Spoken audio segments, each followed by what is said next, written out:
இது தொடர்பாக முதலமைச்சர் விஜய்க்கு அவர் எழுதியுள்ள கடிதத்தில் ஆதி திராவிடர் மற்றும் பழங்குடியினர் மேம்படுத்தப்பட்டதற்கான சட்டம் 2024 கொண்டுவரப்பெற்று அதை நடைமுறைப்படுத்துவதற்கான விதிமுறைகளுக்கு வகுக்கப்பட்டு அரசிதழில் கடந்த ஆண்டு வெளியிடப்பட்டு உள்ளதாகவும் SC/ST மக்களுக்கான சிறப்பு உட்கூறு திட்டத்தை சட்டப்பூர்வ நடைமுறையாக மாற்றியுள்ள இச்சட்டம் தமிழ்நாட்டின் சமூக நீதி பயணத்தில் மிக மிக முக்கியமான மைல்கல் என்றும் தெரிவித்துள்ளார்.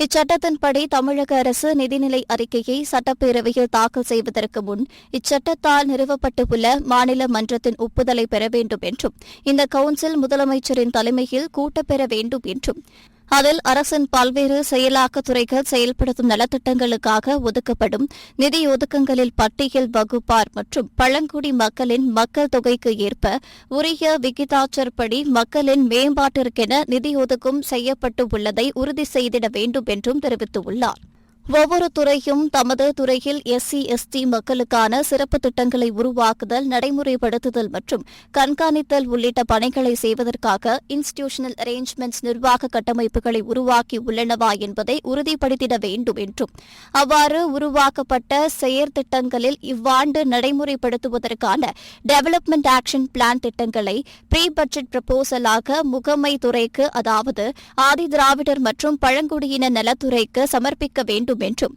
இதற்கென வடிவமைக்கப்பட்டுள்ள படிவம் 1 மற்றும் 2 வழி இது சமர்ப்பிக்கப்பட்டு ஒப்புதலை பெற்றுள்ளனவா என்பதையும் இந்த கவுன்சில் கண்காணிக்க வேண்டும் என்றும்,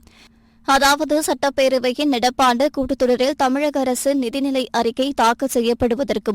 முன்மொழியப்படவிருக்கும் அனைத்து நலத்திட்டங்களுக்கு மேற்படி சட்டத்தால் உருவாக்கப்பட்டுள்ள மாநில கவுன்சிலின் ஏற்பீசவை பெற வேண்டும் என்றும் அவர் குறிப்பிட்டுள்ளார்.